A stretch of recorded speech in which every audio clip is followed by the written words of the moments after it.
Welcome into this Tuesday edition of the Oxford Exxon Podcast. Chase Parham, Neil McCready, Clark Ford Studio here this rainy morning in Oxford. Storms most of the night. We're supposed to be out of here around 11 or 12, around noon today, around the time Lane Kiffin speaking to the media. That's sometime around 11:30 as well this morning. So I hope all of you are having a great day here on the show. Show brought to you every single day by the Oxford Exxon, Highway 6 West in Oxford. Lunch specials, $5.69, 2 sides of bread, 32-ounce drink, as you're aware of, for that. Also, you can get $10 for free. Everybody likes free money. All you have to do is download the Exxon mobile app or take a picture of the QR code right there at the pump, and you get $10. 1,000 bonus points, $10 with the Oxford Exxon, the Blue Sky here in Oxford, or any Blue Sky location throughout Mississippi, up and down I-55, and throughout North Mississippi. Again, coming to you from the Clark Ford studio. We are Clark Ford's in Amory, Mississippi. 662-257-1900 is the number. Call it. Ask for Corey Clark. Tell Corey what Ford product you're looking for. He'll send you a quote within 15 minutes in business hours, right to the bottom line. No hassle, no haggle. You get your quote. The rest completely up to you. You can shop that quote around, or you can do what I've done, what I recommend that you do, and that's hop into a Clark Ford today. 662-257-1900 is the number. Get great service at Clark Ford, great products. The people at Clark Ford want to be your car guy. They want to be your truck guy. They'll prove to you what that means when you make the call. 662-257-1900. Guest join on the Rafters Music and Food Hotline. Rafters Music and Food on the Square in Oxford. Be a great place to grab a burger, a po' boy, appetizer, great bar selection, great beer selection, I should say. Great full bar, appetizers, the whole deal there at Rafters Music and Food on the Square in Oxford and also in New Albany. Ole Miss baseball tonight in Pearl at Trustmark Park. Sorry, forgetting a little bit there. Braves AA facility playing Southern Miss. That's a 6 o'clock start for that one. Derek Diamond on the mound for the Rebels, getting the midweek start. And an interesting thing, they're just trying to find a role for Derek at this point, it seems like. For the most part, and then 6 o'clock. Weather should be out. I think tickets are available. I'm not 100% sure about that. I think Ole Miss is the road team. I know people ask that just from a dugout standpoint, and unless they've changed it up, I know whatever year Ole Miss and State, wherever that series is, Ole Miss is the same visitor or home for the Trustmark games as well in the past. So I think that's the case there. Last basketball game of the year, Kansas knocking off North Carolina 72-69 last night in New Orleans to win the national title. Kansas blowing an early lead, North Carolina blowing a huge lead, and then them winning 72-69 in that one. So we'll talk about that in a little while. As well, coming up on the show, looks like Tiger's still going to play in the Masters, so that's kind of what's going on. Ole Miss picks up a commitment from a Jackson State transfer. Neil, what is his name? Javius McInnes. We talked about him a good bit yesterday. 6'7", back to the basket for the most part. Math right. I know they still haven't decided on James White, but there are currently 2 portal spots remaining. Is that where it's at? That's a good question. I can do quick math. There's so much flux right now, it's almost impossible to say, but they've got the 4 signees. They still have White and Ruffin from last year's class. So that's 6. We've got Morrell, Fagan, it's 8. McInnes is 9. Who am I leaving out? Joyner, if he comes back, is 10. Yep. Who am I forgetting? And you get 13, right? Yeah, but we're forgetting something. I don't know. I can't memorize the roster right now. My mind's just not there. It's not sharp. I'm forgetting obvious players. Well, the current roster. Allen and Brakefield. So, no, they have like 1 spot left. Yeah. Ruffin, Brakefield, White, Morrell, Fagan, Allen, Joyner is who is technically on the roster at this moment on the official site. Which so they can have say 3, 4, 5, 6. They have 7 players on the roster right now. Ruffin, yeah, 7. So and then 4 freshmen. Yeah, I just named it. So 7, 4 freshmen, and then McInnes. They're if nobody's leaving, they're at 12 with 1 spot available. And then possibilities at this point is basically James, right? That's it. Who? But James White's really the only even possibility to leave, though, right? If Joyner is coming back. I don't know. There's some rumblings about other stuff. But that's portal, not Ole Miss. running somebody off decision. Right? Well, anytime you have assistant coaches leave, guys that in an incoming class, you start hearing rumblings. Okay. And some of that's going around as well. But I have no idea what's true or not. JM says is back to the basket, mean defensive specialist. He is a rebounder. I think it more means, and Neil can correct me here, that he plays one position. He's pretty much a 5. Yeah, they're talking about playing him at a 4. He's never really done it much. But we'll see. If they're going to play, if they're going to bring Joyner back and play him at the same time with Deshaun, they've got to run. You've got to take advantage of speed and play transition and really increase tempo, which is something that they talk about a lot, but they never really seem to do. Maybe he fits them that system. If they get into the half court, if you're going to play him at the 5 and you're going to play Deshaun and Jarkel together at the guard spots, you're going to be really small. And in this league where you have big guards who can post you up, and that can be problematic. I mean, you saw size last night. Kansas has a lot of size. It gave North Carolina fits. Love had a hard night last night, in large part because Kansas's guards are so big. I mean, just physics. The court is yay big. Fill up more mass and if you're space. Guarded by 6'7" guys with length, there's not a lot of room. It's hard to get shots off. I think I sort of asked you this question yesterday, but if I don't understand it, there's probably a lot of listeners that don't either. What is kind of the status of the portal right now? I mean, have the major targets started making their decisions? I mean, are we in the meat of the decision-making process for guys in the portal at this moment? Yeah, basically. I mean, there's guys that are making decisions, and there's guys that are about to start taking visits now that the season's over. And, some of the big programs, the kids at places like Kansas and Duke and North Carolina and Villanova and all those. And you also have, I saw yesterday, Jalen Williams declared for the draft but reserved the right to come back because he's not signing with an agent. So you have a lot of that. There's just a lot of flux right now.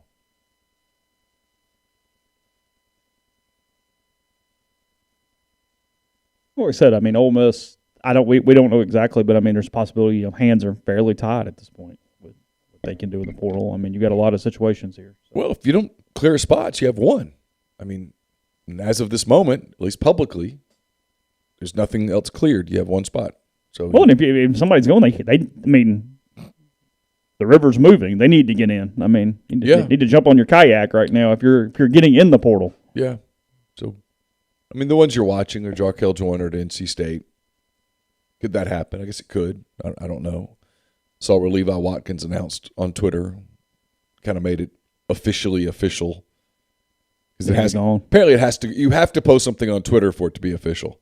I've learned that even if I write a story on rebelgrove.com and I don't put it on Twitter, I didn't really write the story. It's tree enforced. And then we'll see. We'll see what happens if anybody follows Ronnie or doesn't, and how it impacts their incoming class. There's a couple of names in that incoming class that were floating around a little yesterday, but it could be just nothing but rumors. So I hate to be – if you get too specific with rumors that you hear, all of a sudden they're not rumors anymore with people.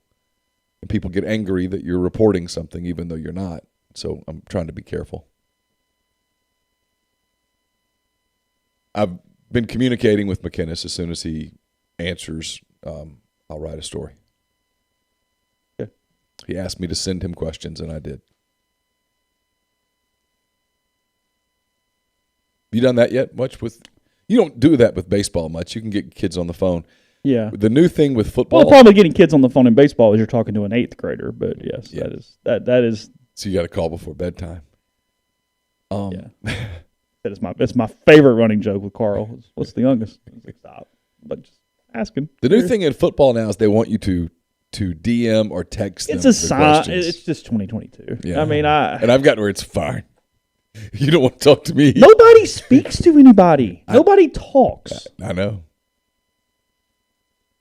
I've told my kids. I mean, I think I'm abnormal because I talk to 5 to 10 people on the phone regularly. Yeah, that does make. I do. I think I'm abnormal. That makes you weird. like a lot of my friends, we talk. We text too, but we mostly talk. It's a strange phenomenon. I don't think people talk anymore.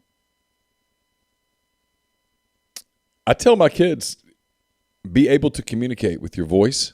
Oh, and I think that's going to give you just a basic advantage. I've been saying this for years. Average is now excellent in communication skills. 15 years ago, what was average is now excellent. You haven't moved, but you've moved up rungs simply by doing what you are currently doing from a communication standpoint. Little things, communication. No, there's no doubt. Look and see what Moscona said. About what? I don't know. Apparently Matt got worked up on Twitter last night, so I'm looking. I'm shocked, really. Matt?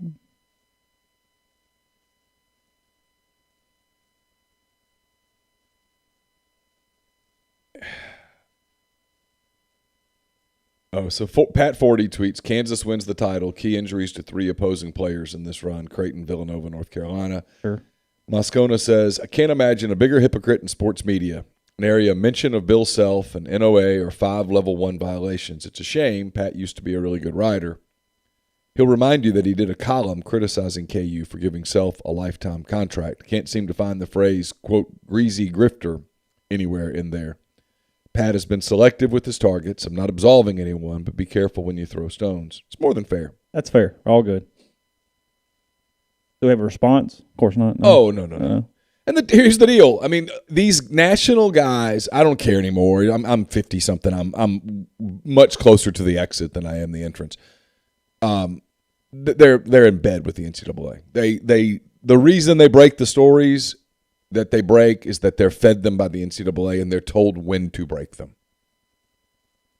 And they're not going to write about Kansas on one shining moment night. No, sir.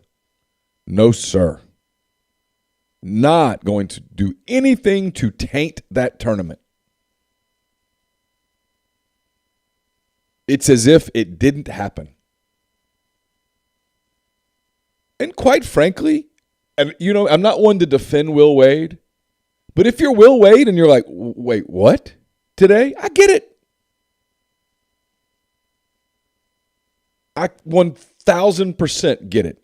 Now the difference is that he's on wiretap and Bill's not, among other things. Yeah, but I mean, they've got Self. No, yeah, sure, but that's what has expedited. Plus the football element. There's a lot of other issues. It's the video. It's the video audio element of our society. Sure. We don't read anything. I mean, I tell people all the time, and Gabe and them, we talk about this. Nobody reads long form stuff anymore anyway. If you can't see it or hear it, it doesn't happen. I'm not complaining either. It doesn't matter. It is what it is.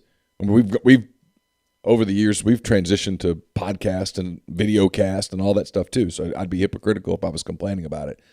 But the truth is, Bill Self's voice isn't on a wiretap. But Bill Self did the exact same things that Will Wade did. Mm-hmm. There is no difference in action. Oh, sure.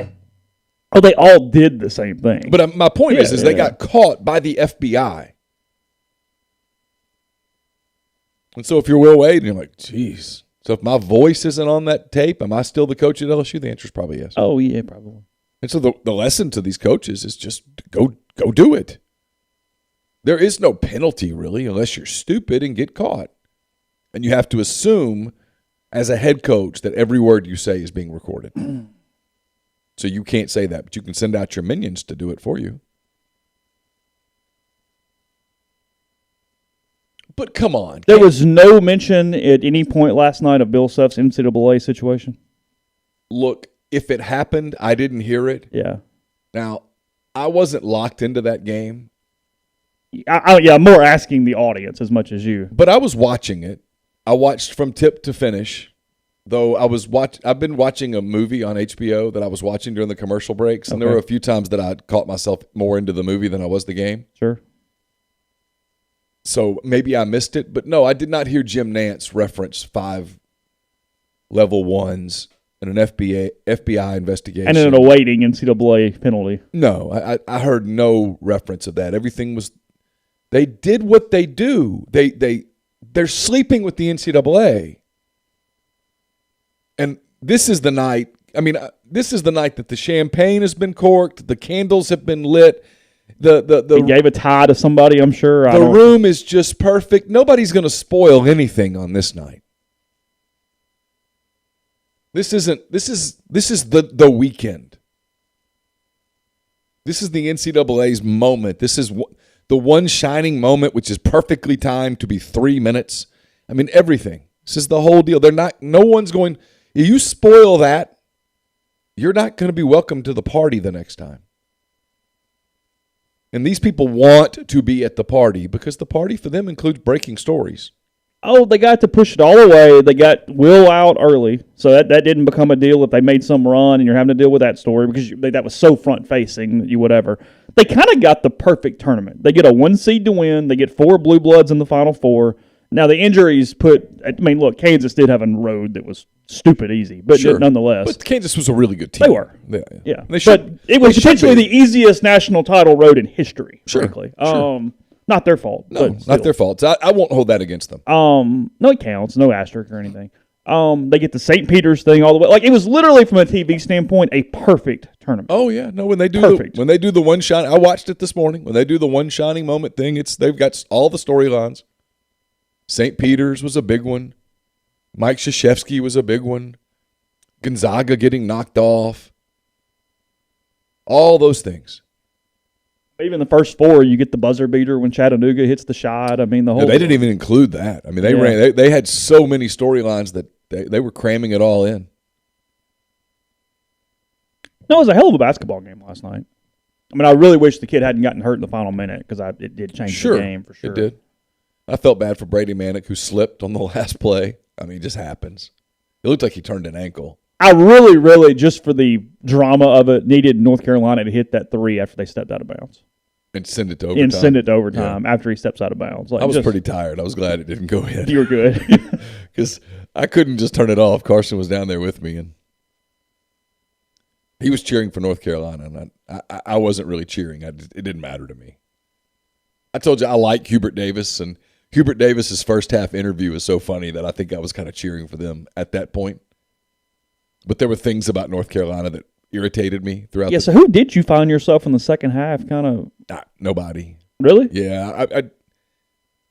I wanted to cheer for North Carolina, but there was one particular thing about North Carolina that prevented me from just embracing it all the way. And so I couldn't. And so by the end, I was watching this movie about Roger Maris. I was more into that by the end. Roger Maris? Mm-hmm. The movie 61, it's on HBO. It's not a particularly good movie, but the story's interesting. You've seen that, right? I'd never seen it before. Hang on, you've never seen 61? Never seen it. That movie came out in 2002. I don't watch movies.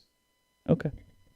I probably watch. It's fine. It was fine. It's fine. I probably watch one movie a year. No joke. I never watched movies. It was fine. It was a good story. There's nothing wrong with that movie. I've read a lot about the story, so I was interested in it. I went down memory lane a little bit yesterday because it was. I don't know about you. You're too young to remember this. There's not a national championship Monday that I don't think about 1981. I was 11 years old the day Reagan got shot. Okay. And so for me, the national championship game's always been like I think about that day. Because I remember everything about that day. I was a 5th grader. Going home, and that was like cable had just started. And LSU, and I grew up in Louisiana, and LSU was in that Final Four. And so I was really cheering for LSU that tournament.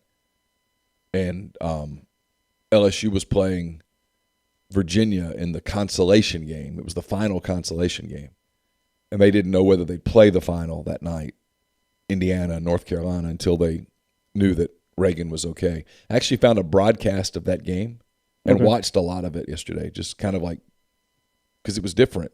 TV was so different. They kept breaking in and going back to Washington to talk about the president and stuff like that. It was just kind of fascinating television to look back on.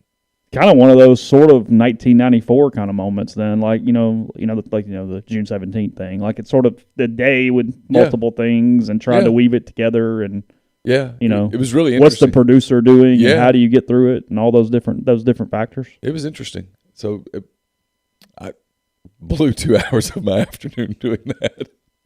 This was mentioned earlier. I never would have probably paid attention to it. But it's a small thing, but aesthetically, I think it is improvement. I don't like the NCAA putting generic floors down. I would like the floors of the cities they are in for the Sweet 16, for the first rounds, the Final Four. Like, whatever New Orleans floor is, just put it on the floor. Like, I feel like there's something to this place that adds an element for whatever reason. It's a little thing, not a big deal, but Yeah. I don't know. Like there's a generic quality to it that kind of bothers me. Just not even really a hot take, just something dumb that I was thinking about last night while I was sort of trying to pay attention to the game. Okay, a couple baseball topics I want to get to. We'll do that in a second. We do have to talk about community mortgage, Oxford, Memphis, Soto County, and Chattanooga.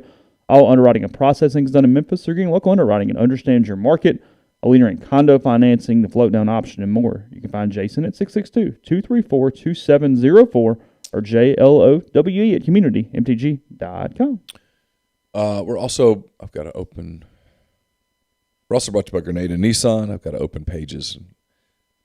My computer shut down several times yesterday because of all the outages and stuff. Oh, yeah. This computer does not like adversity. Mm-hmm. So it is a little cantankerous. Yeah, it just likes things to be a certain way. And if things aren't that way, it gets cantankerous for sure. But that's okay. Like I said, we're brought to you by Grenada Nissan. If you're in the market for a Nissan vehicle, Grenada Nissan's the place to go. They've got a complete selection of new and previously owned Nissan vehicles, great lease deals as well. It's Grenada, NissanUSA.com, just off Interstate 55 in Grenada, Mississippi. I'll have a mailbag up tomorrow. It's brought to you by Whitney McNutt of Tommy Morgan Incorporated Realtors, serving you for all your real estate needs in Oxford and Tupelo. She sells condos, land, commercial and residential family homes. You can reach her at 662-567-2573 or 662-842-3844. Brought to you by Service Specialist Staffing and Recruiting Agency, connecting great job opportunities to candidates since 1967. Talking to you yesterday about if you're on the job hunt, but also if your company is looking to hire quality, hard-to-find talent, Service Specialist can help. Keep in mind that payment of service is solely contingent on if you decide to hire a candidate that they send. You have nothing to lose, so give Will, Sydney, or Kelsey a call at 662-832-5138 or check out their new and improved website at servicespecialistltd.com. Brought to you by The Rogue. It's your destination for fine men's clothing. Their stylist hand-select pieces from top designers, from work to lifestyle to nightlife. There's the perfect something for everyone at The Rogue. All the best items from Peter Millar, Martin Dingman, Jack Victor, Halsey, True Grit, Duckhead, and more. 4450 I-55 North in Jackson or therogue.com. And don't just accept what you see, but imagine something new. Step forward and chase after a better version of yourself every day. Corinth Dental is helping people reinvent themselves one smile at a time. Dr. Bubba McQueen, Dr. Jenny Beth Hendrick are devoted to restoring and enhancing the natural beauty of your smile using conservative, state-of-the-art procedures, including Invisalign. These clear aligners are the virtually invisible way to improve your smile, so call Corinth Dental today. For a no-cost digital scan of your teeth, let them show you the way to a straighter, healthier smile. 12 months, no interest, no down payment financing available at corinthdental.com. And we're brought to you by Bell & Grove. Based out of Chattanooga, Daryl Oliver and Evan Dial built Bell & Grove, a logistics provider with more than 35 years of transportation industry experience. They specialize in domestic freight movement throughout the continental U.S. They can navigate through supply chain issues while also leaning on their partner carriers to get the most competitive rate possible for their customers. In addition, Bell & Grove can help customers design a custom solution for their shipping needs. So whether your business is in need of moving a truckload, a partial shipment, or a flatbed, Bell & Grove can accommodate you. They also provide both air and ground expedited services for customers who need to move product quickly. For more information, call Daryl Oliver at 865-672-6557. Podcast also brought to you by G&M Pharmacy, 662-236-2222. That is on South Lamar here in Oxford, or with Tyson Drugs on the Square in Holly Springs. They deliver locally in the Oxford area, and they offer MedSeat for your prescriptions the same day each month and take care of you. So one trip to the pharmacy, one delivery. You have what you need when you need it with Tyson Drugs and G&M. Again, 662-236-2222. So I don't know that this is a big deal, but I made the message board yesterday. I think it's at least worthy of conversation for a few minutes. During the Tennessee series, I guess maybe the Saturday, I forget, Austin Anderson, former Ole Miss player, All-SEC infielder, he was pretty vocal about Ole Miss's effort against the Volunteers over the course of that weekend, discussing his 2014 team in relation to them, and a lack of fight, body language, some different things. I'll try to actually find the actual tweets here in a second to make it easy. I had them pulled up, but just have the page turned down. But while I'm doing that, it sort of went whatever.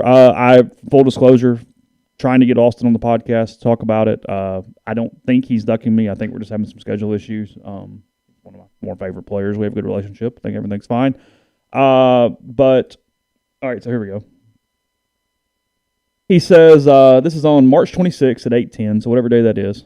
Embarrassing is one. And then the next one, he says, quote, in my 4 years, we were never swept at home and we were never ranked number one. Wake up, boys.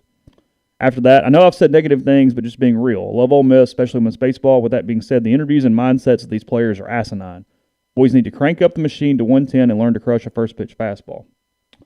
I had tweeted about Tennessee's good, but Ole Miss is basically getting dominated during the course of the series. This was on Saturday, I think. And then he comes back, replies to my tweet, and says, too cocky. We like the number one next to the name, but it says off in the interview from DeLucia. 2014 didn't talk and showed out. Agree with the blue-collar toughness. Then on March 27th, so I guess that same weekend, Knox LaPosser, catcher for Ole Miss, says 10 SEC weekends, 30 games. One weekend does not define a team. The gauntlet's real, and we don't block down.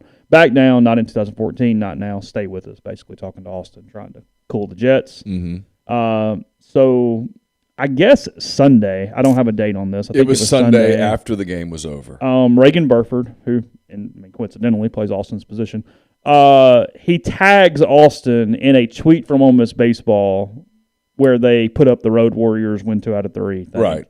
over the course of the weekend. Mm-hmm. Austin comes back, says Reagan Burford ?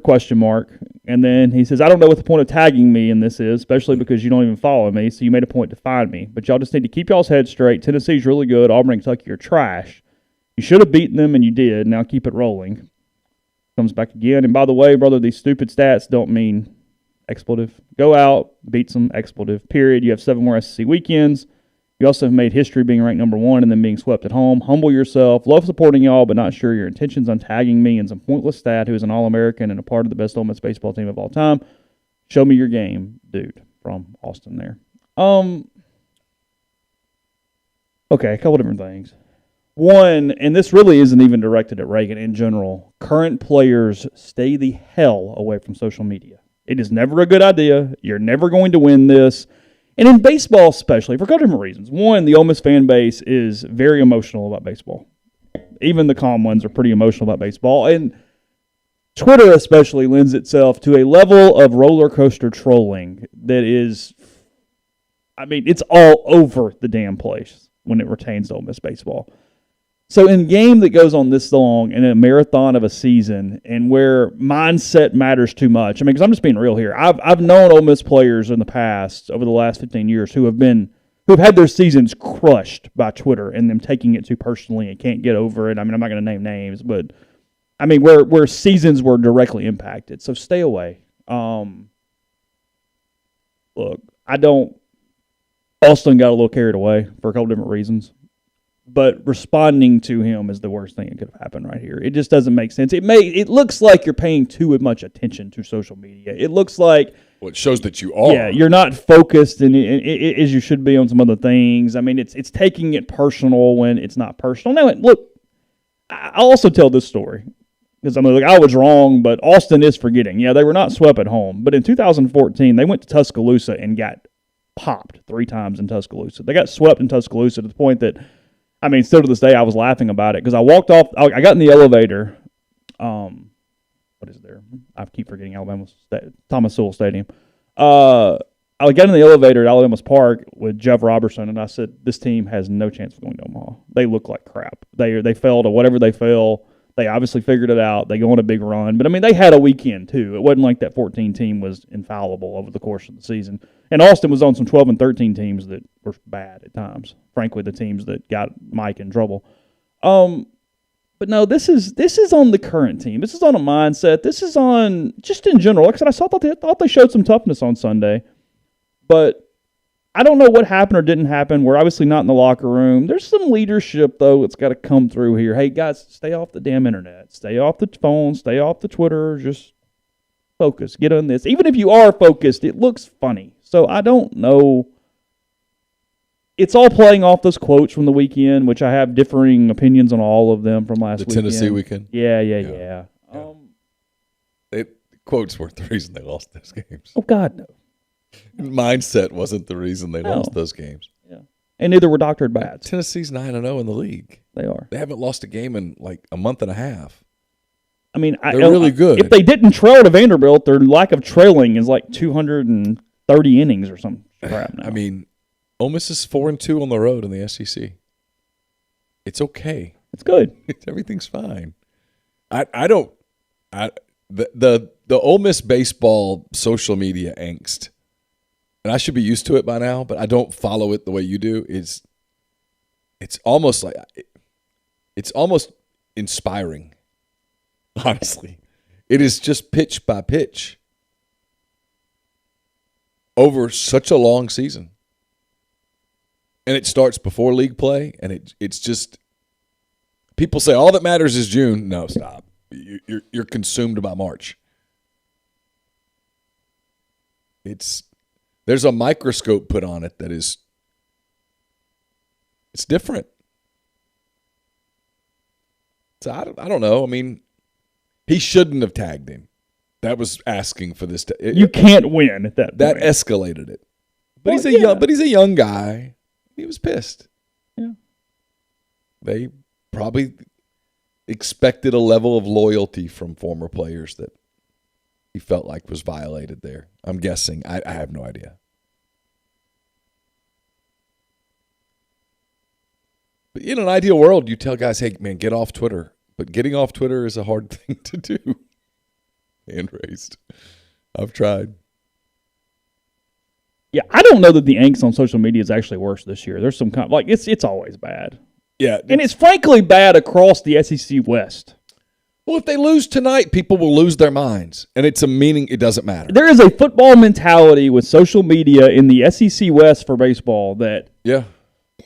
It's weird. Ole Miss, State, Arkansas. My God in hell. LSU too. To an extent. Yeah. Like, I don't know about A&M. I try not to follow those people. But everyone's hung up this year. It's the Bianco Omaha or bust mentality. It's that stuff. I think Mike is fairly insular. Do you think the players feel that? Do you think they know it? Do I think they sit around and talk about it? No. Are they aware of it? Sure. Yeah. They read message boards. They read social media. And say they don't, but they do. They're aware of the storyline. I don't know if they know it. Hell, we don't know it to be accurate. I don't know that it's Omaha or bust. I have no. You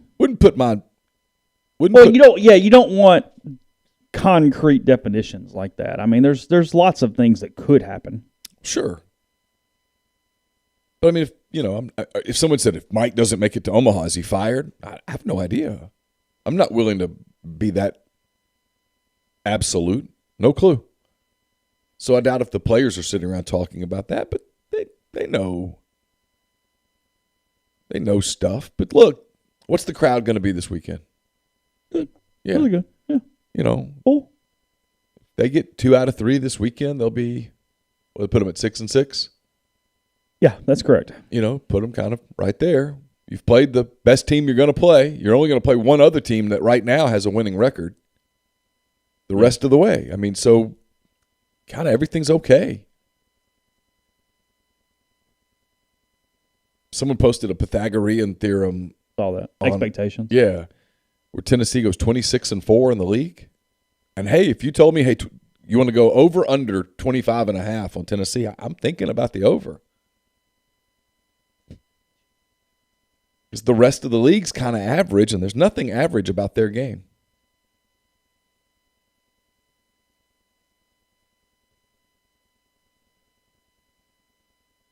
The record in the SEC is 26-3. Vanderbilt, 2010 or 11. It's pretty good. South Carolina in 2000 went either 25-5 or 26-4. I don't remember which one. That was with Kip Boot Knight, that team that lost to Lafayette in the Super Regionals. Yeah. Getting your history lesson for the day. Yeah. I mean, Tennessee hasn't even really been challenged to the point that we know. I mean, I don't know. I mean, there might not be anybody too challenged. And they played Ole Miss and Vanderbilt on back-to-back weekends. That is challenged. They might not be challengeable. They might just be head and shoulders better than everybody else this year. It's conceivable. I mean, it was last week. Like I said, it was not a hyperbole thing. It's somebody who's very calm. Scout sends me a text, goes, they're the best college baseball team I've ever seen. So, and you gotta look at it and go, I hear you, and I saw it, but I watched them this past weekend. I probably watched more of it than anybody else in our stream. Yeah. They were dominant. I was all fired up on Friday night. Oh, we're going to get this exciting, dramatic series. It wasn't exciting and dramatic because Tennessee was just clearly better than Vanderbilt. And Vanderbilt's good. Anybody that goes, oh, well, Vanderbilt sucks this year. No, they don't. No. Nope. They're really good. They have a little bit of a flawed roster relative to Vanderbilt, but they are still uber talented. They're still very good. Yeah. Yeah, they're immensely talented. Kind of all over the place. Mm-hmm. Young, but they're very talented. Lots of good arms. Just didn't matter. Tennessee just dominated them in a way that kind of made it where it was, like I said, it was almost an afterthought. Mm-hmm. Like Sunday's game, I hardly even paid attention. I knew who was going to win. And on Friday, when the thing happened with the home run, I'm like, oh, here we go. It's going to be awesome. And it wasn't. And it wasn't because Tennessee was too good. They say Vanderbilt couldn't get close enough to them to make it that way. Yeah, it was the equivalent of watching a basketball game that the one team leads by 12, 13 points the whole game, and you keep waiting for the other team to make a run, and maybe they get to within 9 or 8, and you're like, here they go, and then nope, they hit another 3, back to 12. That was the Tennessee-Vanderbilt series. It was never in doubt.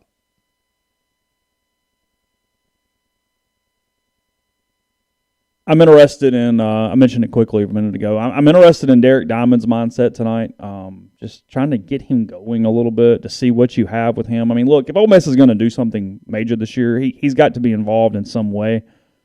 Find a guy, though, that was your Friday night starter to begin the season, has been shuffled all the way through the rotation, was in the bullpen over the course of the weekend in Kentucky, had a really rough outing in his brief appearance, and whatever day that was, I guess maybe Saturday. I think it was Saturday. Out of the pen, and now as a midweek starter in a game that, matters more than your Austin Peay game. It doesn't necessarily matter. You're playing a good program, and you're trying to give a shot here.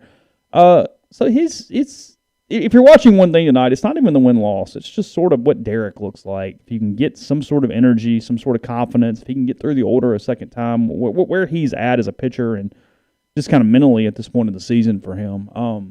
Ole Miss, you're probably, depending on what you're doing with expectations, if you're still in a regional host mindset for Ole Miss, and you can be at this point, I don't think, again, we're not holding Tennessee against them completely from that standpoint. They need to win. There is that non-conference thing that I keep talking about because I think Ole Miss has got to be 17-13 to host. I don't think they can host at 16-14 in the league, given the strength of their non-conference. In my opinion, things can change, but that's just sort of where I think it is right now on April the 5th. I don't know how many games they're going to play because they have 2 rainouts right now. So right now they only have 24 non-conference games. I mean, 19-5 is bare minimum. And frankly, they need to make up a couple of those games just to play the games. Now, you don't need the Mississippi Valley 300 RPI, but play somebody in the 100s, no more than like 225, and get a couple wins. Because college baseball with that selection committee, they do still put a little bit of an arbitrary thing on wins and win totals. And I wouldn't, when they've lost a few non-cons and they lost the game to CLA and they lost to Oral Roberts once, and you lose to UCF, I wouldn't want to get in there with like an 18-5 non-conference record. I'd want to play a couple more games and just kind of see where that goes. So those are the kind of things to watch tonight. Again, weather should be out of there in Pearl. Well, here, like I said this yesterday, it's way too early to do this hosting conversation, really. But they typically want to put 4 or 5 SEC host bids out there because that's where the crowds are. They do like to make money. The NCAA's proven that. And as of today, I mean, there aren't but 3 that would be sort of sure things. And one of those is not a sure thing. I mean, if you told me Georgia fell off, I wouldn't be surprised. At this point, Tennessee's a lock, and I think Arkansas is in really good shape to host. And everybody else in the league, it's wide open. So, 17-13 might get you a host site by default, no matter what you did in the non-league. They're going to want to put some SEC host things out there. And you have those weird years. I mean, we talked, mentioned a minute ago, I talked about some of those bad Mike teams. And in 2011, I think Arkansas won the league at 14-15 or 15-15 in the league. You have some of those just parity years where everybody's just sort of average and whatever. Yeah. I mean, I don't have their schedule in front of me. I've watched some of their games. Arkansas is good. They're not great. They're not as good as they were a year ago. They're good. They're solid. They don't have any big glaring weakness, but they don't have any big glaring strength either. They're good. They're a little bit of a worse version than last year. They're a lot worse version than last year when they still were just kind of good. Yeah. No, they There's were no Kevin Kopps. They were really good last year. They ran into a NC State team that, had it not been for the COVID stuff, might have won it. Yeah, come on. I mean, NC State got screwed in Omaha. There's no way around that. No, Arkansas was really good a year ago. They're good this year. They're solid. They're fine. But outside of Tennessee, there's no team in the league when you watch them. And I've watched everyone now. I've watched far more college baseball in 3 weeks than I had in the last 10 years. There's not another team in the league that you go, oh, yeah, they're really good. Like, I don't watch Ole Miss and go, they're really good. No, they're flawed. They're fine. Everybody does some good things. Everybody does some crummy things. Everybody's kind of – but there's nobody – the difference in the league this year, and I've said this a few times, is that Missouri and Kentucky and those teams don't suck. Alabama doesn't suck. They don't. And last year there were really bad teams in the league. Yeah. This is probably more typical, though. You typically don't have a ton of single-win SEC teams. Most everybody kind of goes, 10-20, 11-19, where you look up and go, well, that's still one win a weekend and kind of whatever. Where like if you told me at the end of the year that Missouri has 12 wins instead of the normal 9 or whatever, I'd go, yeah, okay, I see it. Alabama gets to 12 wins. Mm-hmm. Yeah, sure. Yeah. I mean, Auburn's at 5-4. You watch them play, and they are a strikingly average team. That's what they are. They're there. They're very consistently average. Yeah. And in this league, 16 that might get you to 15, 16 wins. Yeah. Podcast brought to you in part by Visit Oxford. Visit oxfordms.com. Plenty going on this weekend. Again, a lot of people in town. So if you need some last-minute reservations, whether we're talking hotels or restaurants, go to Visit Oxford. Go to the different tabs. Find out all the different options you have for that. And then Double Decker here before you know it is just a couple weeks away, a little more than 2.5 weeks away from Double Decker back in its normal time slot here in late April. Mississippi State, Ole Miss baseball that weekend, Grove Bowl that weekend. Tons of people in town. So take advantage of that as well. Again, visit oxfordms.com. Remind me on the other side, because Corey makes a good point. Okay. And I kind of want to touch on this because I think I think it sets a narrative, and it's an Ole Miss thing. Okay, sure. We're brought to you by Dead Soxy, deadsoxy.com. Go there, enter the promo code Rebel Grove, you get 25% off all orders at Dead Soxy, the best socks you'll ever put on your feet. We're also brought to you by Game Changer Patches. Game Changer Patches are the only 2-patch system available in the market to stop hangovers before they start. The warm-up patch is used before or while you drink. The overtime patch used after you've been drinking to recover while you sleep. The all-natural ingredients will keep you in the game, ready for the next play. GameChangerPatch.com, promo code RebelGrove20 at checkout for 20% off your purchase. We're also brought to you by ACS, Automation and Control Systems, LLC. Based out of Baldwin, Mississippi, it's a complete electrical control system solution provider and a Rockwell Automation recognized system integrator. They've got a full-time dedicated emergency service and troubleshooting staff and a UL 508A panel shop. They can custom tailor software packages, custom design electrical control panel solutions, and much more. It's a full-service AutoCAD services provider and a full-service fiber optic cabling solution provider. So to learn more, go to acsllcms.com or call 662-601-4381. Also brought to you by Landman's Fine Jewelry. Landman's at 1126 North Lamar Boulevard in Oxford. It's been serving the Oxford area for about 75 years, from engagement rings to wedding rings to watches, pearls, children's jewelry, collectibles, and more. It's the gold standard in jewelry. Visit them at landmansfinejewelry.com or call them at 662-234-2777. And we're brought to you by Comer Heating and Air, Southern Air Conditioning and Heating. It's the same great products. It's the same people, same services, just different names. If you live in the Oxford, Tupelo area, call Comer, 662-801-1010. 1777. If you live in Hernando, Memphis, or that area, call the people at Southern 662-429-4429. So what do you got? All right, so Corey makes, and he's making a joke, but I think it's interesting because I think it leads to some of the angst. Okay, go ahead. He says, whoa, we're going to new heights, though. Mm-hmm. I'm not willing to hold it against Mike Bianco and Kermit Davis that Ole Miss puts out these press releases that someone needs to be hand-raised guy in the room that goes, why are we saying this? You know people are sensitive. You know people are emotional, and we're putting out these words, new heights. New heights screams we're going to Omaha regularly. What if we don't? Why are we creating this narrative ourselves? Why not address the elephant in the room and not try to dress it up so that you don't see the elephant? No, there was an elephant in the room. Mike interviewed for the LSU job. Mike interviewed for the LSU job with the blessing of Ole Miss because his bosses wanted him to get the job, thought he was going to get the job, and they thought they were going to be able to hire someone that they wanted to hire. That's the truth. And there's the elephant. And so instead of going, hey, this is what happened, they said, hey, why don't we get some makeup and a fancy costume and dress up the elephant where it doesn't even look like an elephant anymore?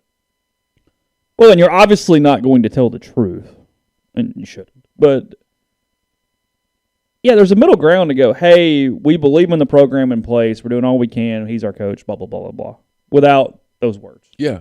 Because, frankly, I mean, it's the same as Kermit Davis with basketball. The only answer that, frankly, though, where you go, okay, fine, is that if you don't reach the new heights, we're just firing you in a year, and so it doesn't really matter. So we're going to go, hey, we're really behind you, and then when you don't do it, we're going to fire you. Maybe so. You know what I mean? So sure. Like, hey, here's the expectation. We said new heights. Hey, he didn't do it. He's out. But it creates that type of yes or no mentality to it, where there's no other middle ground. Which is creating an environment that... And now Corey makes a good point, too. I mean, new heights at year 21, 22. I mean, sure. At this point... That's why I said why... At this point, the program is the program. Who agreed to put those words in the press release? That's what I wouldn't have done that. I would have said, wait, what are we doing? And frankly, and I'm just going to be honest, it's a place that embraces propaganda so hard that they don't even recognize it when they see it. They do. For years and years, it just embraced propaganda, and there it is. That's new heights. I would have said, what does that mean? Stop. What does that mean? Someone in that room that day should have said, what does that mean? New heights. It's like when the coach says, we're going to attack the transfer portal harder than anyone in America. No, you're not. Don't say that out loud. You're not going to. No, there has that to be creates an expectation. There has to be a temperature reading because even it's with the Kermit thing. I mean, and I know you and Brian talked about it at length when I was out of town. There was the situation of, you go, hey, there's this many postseasons. Well, everybody knows it was an NIT and a first round loss to Louisiana Tech. Right. The people that matter. And when I say that, when you put out these press releases, the people you're speaking to are your stakeholders. It's season ticket holders. It's people who donate to your program. Yep. It's people who spend considerable amount of discretionary time and money as their hobbies on your athletic program in those sports. Those are the people that actually matter. Sure, you'd like to go grab some new people and you'd like to whatever, but your stakeholders are very clearly defined. Boosters, season ticket holders, fans that put different levels in at different things. Those are the people you're talking to. Those people are aware. Those people get it. You're not fooling those people. You're not tricking them in any way whatsoever. Right. They know it, and frankly, you're just giving them another reason to be pissed off. Exactly. That's my point. Instead of, because like I said, you're not going to get a bunch of new fans with a press release. No. That just takes winning. That's what does it. And engagement in some different ways. Yeah, frankly, and again, I don't cover it. I'm not around it. I mean, I know Kermit a little bit, but every time they keep doing more, it seems to make it worse on him the more he's talking right now. Yeah. And instead of just being kind of just a little more transparent about it all. But it creates these angst-filled seasons that I don't know are completely necessary. And again, I'm not saying that Mike should or should not be let go at the end of a season, depending on that's not my call. I have no idea. I don't have access to the bottom line. I don't know the exact temperature and all that stuff, but I do know when you create those words, new heights, get used against you. If they were to go to a super regional and lose it again this year, those words will be the first words that fans angrily use against them. Doesn't look like new heights. Looks like the same thing. So when you've gone, that's what I would have said in that room. So you've been to the Super Regional the last 2 seasons that you were eligible to because no one went in 2020. There was no season. So you went to Fayetteville. You were a national seed in 18. You went to Fayetteville, and you were a national seed in 18. You went to a Super Regional in Fayetteville in 19 and a Super Regional in Tucson in 21. The only new height above this is going to Omaha. That's it. So do we really want to do this? Is that what we want to say? And like you're right, unless in the room it was, hey, Mike, after this, man, if you don't get to Omaha, we're firing you. But I doubt that conversation happened like that. I could be wrong. I don't have any idea. But I if you put a gun to my head and said, bet whether those words were said in a meeting or not, I'd bet that they were not. Well, I mean, it might be an implied tone that everybody's aware of, but I don't think there's a mandate. Right. That's what I'm saying. I doubt if a mandate was issued face to face, my opinion. Yeah, and I could be wrong, but I doubt it. And frankly, I wouldn't put a mandate on something either because there's so many other factors. Of course. Like, that would be dumb on Keith's part. Injuries, weird stuff. Right, who knows? In the same way with basketball, I would have said, hey, let's just say this was a disappointing season. And it's where there's such a body of work issue for Mike here. And sometimes people are just here a really long time. And frankly, whether it's better or worse on the other side, they just get tired of looking at the same thing. It's human nature. Sure. In 20 years, people are tired of things unless you're really winning high clips. Because in a vacuum, and this is not a justification of Mike, Gunnar Hoagland gets hurt. Mm-hmm. They're probably in Omaha if Gunnar doesn't get hurt. Probably. In 19, they got beat by a better team. Had a pretty good season. Mike actually had a pretty damn good coaching job in 19. Did a good job. Yeah. Now, 18 was a disastrous weekend in a number of different ways. A disastrous day. Yeah, true. Yeah. It was one day. Yeah. Disastrous day. It was a disastrous day. So, again, we're going, well, but in 2005, and it's like, well, okay, but. Yeah, come on. You're not firing Mike because Stephen Head didn't hit a ball over the wall against J. Brent Cox. Like, I don't. It's just so damn complicated. At some point, you're just tired of the same thing. I mean, that's my point. I don't. But no, the press releases have created a this or that environment. That's my point. That's my point. Well, the night it came out, I mean, you look at it and you go, oh, God. I'm scared of the new heights. Oh, yeah. I mean, I know where I was sitting and who I was talking to, and I was like, oh, I'm scared to even put this up and go to bed. I'll see y'all in the morning. We'll talk then. Yeah. I don't. What'd you make of Ross bragging about having dinner with Archie last night? I love it. Was clearly an event because they have name tags on the tables. I mean, it wasn't like they just all went to Galatore's and had a good time. Like, I don't. The thumbs up. When he's sitting at the table? Yeah. What do you? He's lost some more weight, by the way. Yeah, he looks good. I can't. He's looking fit. I need to call him and say, hey, what are you doing? Because I need to do it. I think he's looking fit. I think he's just lifting more. Is he? That's what it looks like. Okay. I'll just say this age shits for the birds, where your body breaks down, where you're trying to do stuff. I don't know. It's a certain degree of trolling, and it was. You think so? A little, and it was. I laughed. I found it funny. That's one where college sports are just supposed to be funny. Like, just laugh at that one and move on. Yeah. Like, I mean, Ross, Archie isn't going to A&M. Archie's not an A&M fan. Just chill out. Yeah. Archie and Ross are friends. I actually laughed at that picture. I found it amusing. Okay. Is it the sitting with the group and he knows he has to do the giggle thumb in the picture, or he specifically includes a picture between Archie and Olivia that is a higher comedy level? It's the thumb is what made me laugh the most. Like, apparently that's just what you must do there. No, it is. It's without going too far in the class. It is the rule without going down a. Yes, I can confirm. So I laughed. There's also a specific way to do it. Yeah. There's a very specific because he didn't do his thumb the right way the first time, and they pushed back about, hey, your thumb has that place is insane. But I don't put any stock into the Arch going to Texas A&M thing at all. None, zero. Oh God, no. Texas, sure. Alabama, sure. Georgia, sure. about as far as I'd go. Not A&M. He's not going to A&M. If he loves Athens, he's not going to love A&M. Oh, okay. You know what I mean? If he has a type. Well, and he appears to have a type. Athens, Austin, Oxford, Charlottesville. Yeah, his sister's there. His mother went there, sure. Yeah.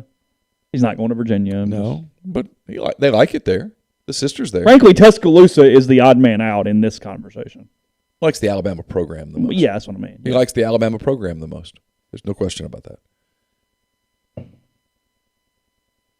But I don't know. What did you think of Kiffin? And it got deleted. Yeah, hold on real quick. Okay. Jackson, thank you for Super Chat. Really appreciate it. He says, I think the Bianco narrative is because State's been to Omaha 3 out of 4 years, won it once, and on paper have been more talented 3 of those years. Then he interviews for LSU in the average year so far with an overhyped lineup. Sure, State plays into this. There's no doubt about that. Of course. State has done a hell of a job with its baseball program. They have gotten the baseball program has gotten lucky with what the university has had to do for itself from an academic standpoint. But look, no, you're right, and it's a good point. Even with those situations, Ole Miss on paper has been more talented than Mississippi State in a lot of years that Mississippi State has made runs. Yeah. Mississippi State, and it's actually my criticism of Mike more than the super regional losses in a way, is that State finds a way to get hot at the right time. Frankly, I think they've gone to Omaha under 4 straight coaches, including an interim, because they did it under Cohen, Canizero, Gary Henderson, and Chris Lemonis. Yeah. 4 in a row. And they found ways to do it in different ways. Ole Miss has been, we've talked about this, we just talked about this with the Austin's teams. Ole Miss has been really bad on the road in regionals. They have played one season where they have had a chance to win one game to go to Omaha on the road in a regional as a 2 seed, 3 seed, whatever. They've never... Most SEC teams get hot, go on the run, and they are a pain in the ass for other teams on the road in regionals. And Ole Miss hasn't been that at all. I mean, they just haven't. That's not been their thing. They have not been very good at that. They're a little bit of a front-running program. I don't even mean that in a bad way because, look, they've hosted a ton of regionals. They've been very successful. Mike is a hell of a regular season baseball coach. Sure.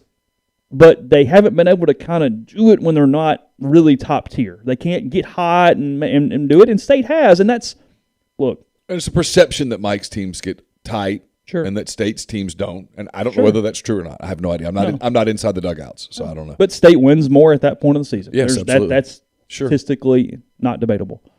So, no, that to me, that's what plays into it. It's what State does, at least in theory, with less, even though they're getting more talented every year.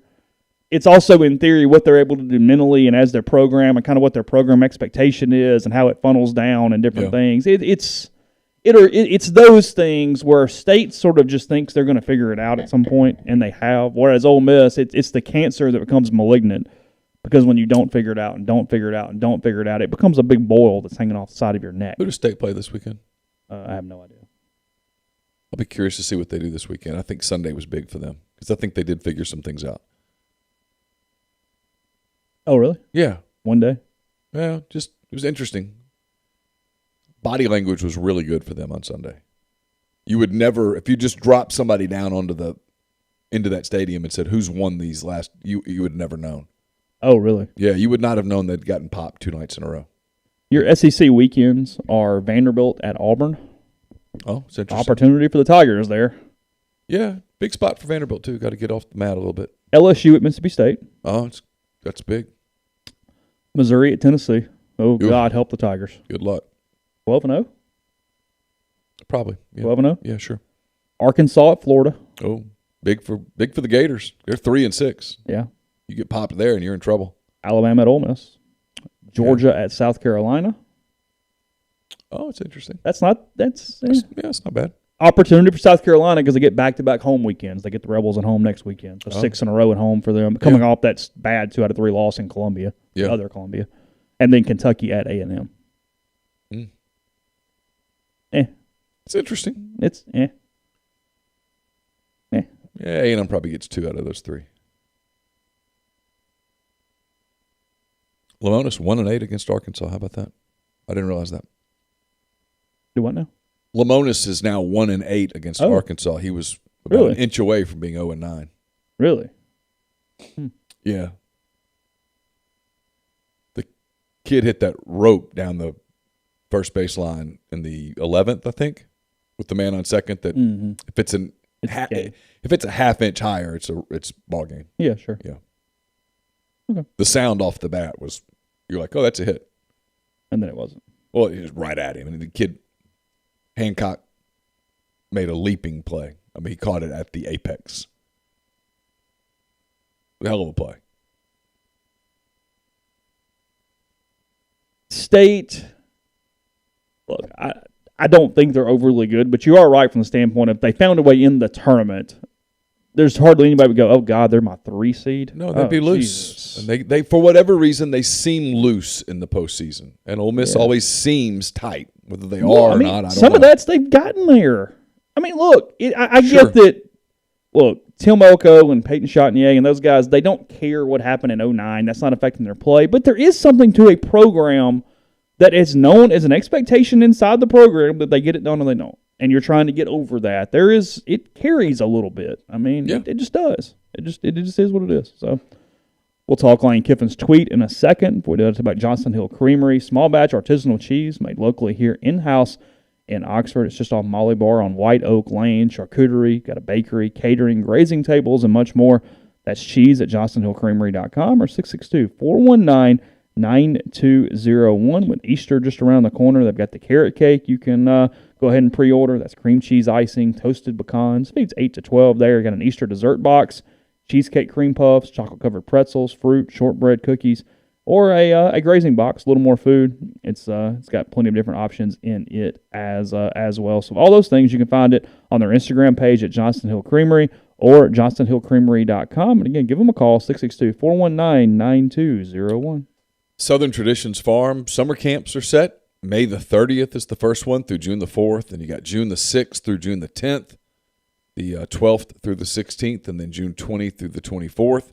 There's Monday through Friday camps. They start at 8:30, wrap up each day at 2 o'clock. You can contact Susan Walt for more information, 601-278-7563. Also, if you're having like a senior party or birthday party, that kind of thing, Southern Traditions Farm is doing those as well. Had a big one last weekend that I saw some pictures of. So get in touch with them on Instagram and Facebook and the tweeters and stuff at Southern Traditions Farm. And again, that number 601-278-7563. We're also brought to you by the College Corner. It's your one-stop Rebel Shop, 2 locations in the Jackson area. You can also go to collegecornerstore.com. Plus, you can find them on Facebook and Instagram. Largest selection of Rebel gear in Central Mississippi. And we're brought to you by Pinnacle, based in Madison. It's also home to the Pinnacle 401k advisory services team, where you can get in touch with them, and they'll conduct a complimentary, no-obligation benchmarking and analysis of your current 401k plan. It's mypinwealth.com. Brought to you by John Edwards, Regency Travel Incorporated in Memphis. If you're thinking about a summer trip or maybe a holiday trip, it's already April, which is hard to believe. You want to make a special trip, one that creates a lifetime of unique memories. So get in touch with John, give him some parameters, give him a budget, and he's going to help you come up with a trip that you won't forget. Options that you're not going to find on your own. 901-494-3387 or jedwards@regencytravel.net. And we're brought to you by Opa. It's Oxford's newest restaurant on the square. Gyros, wraps, kebabs, redfish, lamb chops, handcrafted cocktails, an amazing candlelit patio, frozen libations, and more. 306 South Lamar, just south of the Square Courthouse in Oxford. Prime Shrimp has been announcing their release of their 4th flavor. PrimeShrimp.com is where you can find it. That's garlic or butter, the most versatile offering yet, where you can just pour it over pasta, rice, veggies, serve it up with some shrimp scampi or surf and turf atop your favorite steak. The Alfredo, the signature seasoning, and the Louisiana crab shrimp bowl. They have all those different options for you there. It's a money-back guarantee as always. Code MPW gets $20 off your first order. 10 minutes from freezer to plate for restaurant-quality shrimp with PrimeShrimp.com. Go ahead. What you got? Lane Kiffin, we tweeting? Yeah, I just thought it was an interesting tweet. It went away. It went away because someone must have said, hey, probably. Okay, he was about A&M getting a commitment. A top elite prospect that was a 2023 kid reclassified to 2022 and committed to Texas A&M, adding yet another elite player to their elite class. And Lane has mentioned Texas A&M specifically about NIL. So he just tweeted an ESPN story about the kid committing to Texas A&M. I don't have his name in front of me. It doesn't matter. Okay, here's my question on this. I thought Lane had, from an NIL, A&M, college football landscape standpoint, whatever day that was, his press conference. Yeah. The start of the spring, maybe? Yeah. That's it was the first Tuesday, two weeks ago today. Yeah, I thought that was maybe the best press conference on the topic from an honesty standpoint we've heard from a coach. Yep. Thought he was great in a number of ways. I think that he's going to continue to highlight it in some different ways. I think that is smart. I think you respond to other people when they criticize you just being honest and them lying to their fan bases, frankly. Okay. At what point, though, do you have to be careful to not look like sour grapes? See, I didn't see it as sour grapes. I saw it as frustration on his part. It's why. I think that's the reason, but you don't understand what I'm saying. You can't tweet every time A&M gets a commitment. Because they're not doing anything illegal. No, they're not. Well, they are, but they're in not. some ways, you're publicizing the fact that, hey, kids, look, you can go to A&M and get paid a shit ton of money. Yeah. There's a careful thing here, in my opinion. So I think what's happening, and I had this conversation with somebody yesterday a little bit, is that as the money gets bigger, and the money's getting bigger, right? As the money gets bigger, more schools are going, screw this. We're going to get into the portal. Sure. And so that's where Lane's kind of been making his living at Ole Miss. And now the portal's got more competition. Maybe there's a little frustration there. I think people thought that the pricing would settle down, and it hasn't. It's gone up. And now, listen, you guys would be stunned at how many kids out there think they are going to get paid to give an interview as a prospect. And it's probably because they are. I'm guessing. Now that's going to settle at some point. Well, I mean, what's anybody doing? I'm not doing that. Yeah, what's anybody getting out of it? I'm never paying a prospect to do an interview. Why? Huh? Legal. Well, yeah, but I'm just saying. Yeah. You do know where we work, right? The market in which we work. You're familiar with where we are. I sign those ethics agreements every year. I assume everybody does that, right? We all follow those things. I sensed that was, to me, was not. I saw people go, Lane Kiffin's the funniest. He's trolling. That's great. Not trolling. See, I didn't see trolling. I saw frustration. I saw no matter how hard you work, if you don't have the NIL resources, this becomes just incrementally more difficult. That's what I saw. I saw frustration.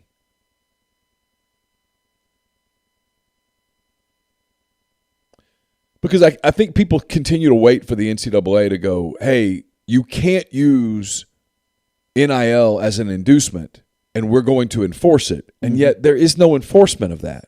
And everyone is using NIL as inducement. Sure. I mean, now you get into the portal and you're having to creatively craft messaging to kids that you're in the portal that, hey, once you get here, these NIL opportunities are there for you. I have a question in my mailbag that I saw. I was just kind of glancing through this morning. One of them was, what NIL opportunities are there for Ole Miss players? And the truth is, I don't really know. I know the NIL deals that we've been part of. I know the details of those. I've heard details about other NIL deals, but I don't really know what all's out there. I don't think for any Ole Miss. You okay or no? I had to switch. I think Spark went out again, so I had to go to the other one. I think we're back. Okay. It's trying. It's attempting. It's efforting. Yeah, but to answer your question, because we're almost finished, we're on the audio portion of this. It is what it is. People will have it. I've heard that Lane thinks there's that there needs to be a cap on what guys get in NIL. That it needs to be legislated. That it's good that guys are getting paid. Oh, 100%. But that this has become something that doesn't need to be the way that it is. This is getting out of hand. And I see both sides. I haven't.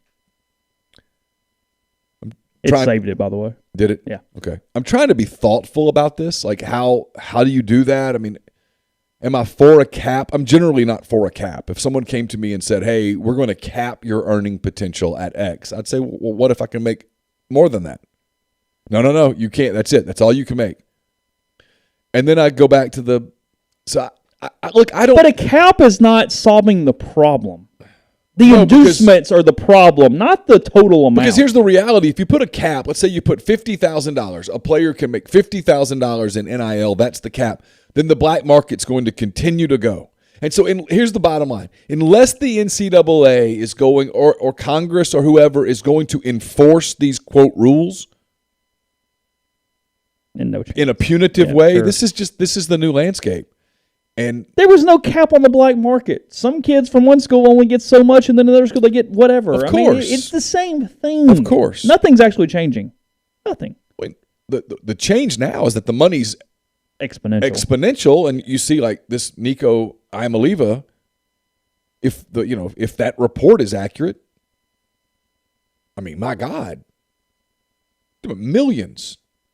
Yeah. And I've said for a while, I think for a year now, I mean, there have been these rumblings about if Arch Manning goes to Texas, what's it worth? And the number that's been out there has been like, $10 million. Mm-hmm. And now that Nico Iamaleava is getting 7 or 8. Sure. People go, well, that money won't matter to the Mannings. Money matters to everybody. I've never met a rich person who goes, I don't want to get richer. I'm good. I'm sure that person exists, but it's rare. Most people want more. Sure. So I don't know. But I took yesterday as frustration on his part. Oh, sure. Competitive. Can't even get in the game. Yeah, you can't compete for those kids. Frankly, the amount of schools that can is like a handful. Well, it's what I told you. It's even some of the big powers that people think of as big powers, they are not going to be able to play at those prices. Yeah, it's the blackjack table where you just can't get in the room. Go, hey. I mean, I don't know that LSU can play at those tables. Florida. Alabama. Mm-hmm.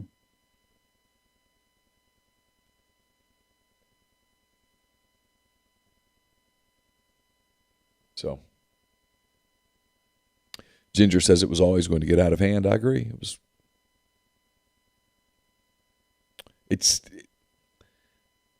I think Lane would like for it to be like professional sports where it was a salary cap. And, if you're making $18.6 million per year from the Lions, someone's not under the table giving you another $2 million. You're making what you make. You might do some endorsements or whatnot, but that's your salary. And you've got a cap. The cap is 100 and whatever million, and there's a luxury tax. And the thing is that this is also squirrely that it's not and there's no regulating board. Like, in the NFL, if you go over the cap, people know it, and there's a penalty. In college sports, there's no governing body. The NCAA doesn't do anything. It can't. They don't have the manpower. No, you can hammer one program and hope everybody else behaves. That's your option. That's it. And it doesn't seem to work. And right now they're not hammering anybody. Well, they got their hands full. Yeah. So you're going to go after, we've launched an investigation into Texas A&M. Okay, fine. So whatever. You're going to launch an investigation. Are you really going to come down and say, how do you prove that it was used as an inducement? If the kid doesn't get any money, he doesn't get any money until he gets to campus, and that's what the smart ones are doing. Mm-hmm. Nothing you can do. It's the same thing in the perfect way that they get cars and everything else to people. We go, hey, paperwork's great. Here. Come up. Yeah. Awesome. I can tell you how that's done. Yeah, sure. You find someone in the family who does actually qualify for the loan. Yeah, sure. They get the car. They gift the car to the family member. And the payments get made every month. And so when the NCAA comes looking, well, Uncle Jimmy bought the Dodge Charger. I know. Uncle Jimmy has known Little John since he was born. Yeah. Uncle Jimmy gave him a Dodge Charger as a graduation gift. Mm-hmm. It's not illegal. No. I mean, if it's perfect. If I gave my niece Morgan, if I went and bought her a car, Morgan, in case you happen to be listening, I'm not, but no one would say anything. I bought my niece a car. Mm-hmm. Pre-existing relationship. That's not, yeah. Good. If she happened to be an athlete, I've known her since she was born. Mm-hmm. So it's not, that's how it gets done. And then someone goes, well, who's making the payments? Me? Now, the part that you don't know is that I get someone comes once a month and hands me the cash, and I write the payment, but I pay the check out of my checking account, and I just happen to get that amount of cash each month from someone who might be a booster. Yeah. But from a paperwork standpoint, all good. It's all good. Yeah. Last thing, we love some NFL storylines. This is going to take Seattle to actually be competitive, which is the problem for them, as they seem to be going down. But Bobby Wagner yesterday, he been a great player for the Seahawks for a while. He is now an L.A. Ram, and reading here from the Twitter machine, he says he didn't pick the Rams just because they're in Seattle's division. Having said that, ... Wagner's quote: A lot of people think that it went into my decision being able to play the Seahawks. I don't have that much hate in my heart. I really wanted to be happy, and I wanted to be close to home and stay on the West Coast. That was important to me, but playing the Seahawks twice a year was the cherry on top. I'll make sure they see me every time we play. They'll know where I'm at, and I'll make sure I tell them. It won't be a quiet game for me. Rams and Seahawks have kind of become the new bitter rivalry over the last few years that, you used to see out like the AFC North with the Steelers and the Ravens and stuff like that. So had something else that's a little contentious there. Always fun, and just a packed division. My God. What'd you think of the Saints trade? I was okay. No, I mean, I know they give up more picks, but I thought it was fine. I had no real issue with that at all. So they added the Red Baron at quarterback. Does that tell you that they're not looking for a quarterback in the first round, or getting a second pick? Does it tell you that this is going to be the draft that they get a quarterback, even though that quarterback would probably operate as the third teamer out of the gate? Yeah, I think it's fine. I think that you're just security blanket on this season, and then they're not keeping Bolton for any period of time. So you don't think it affects whether they do or don't take a quarterback this year? I don't know. I think they were.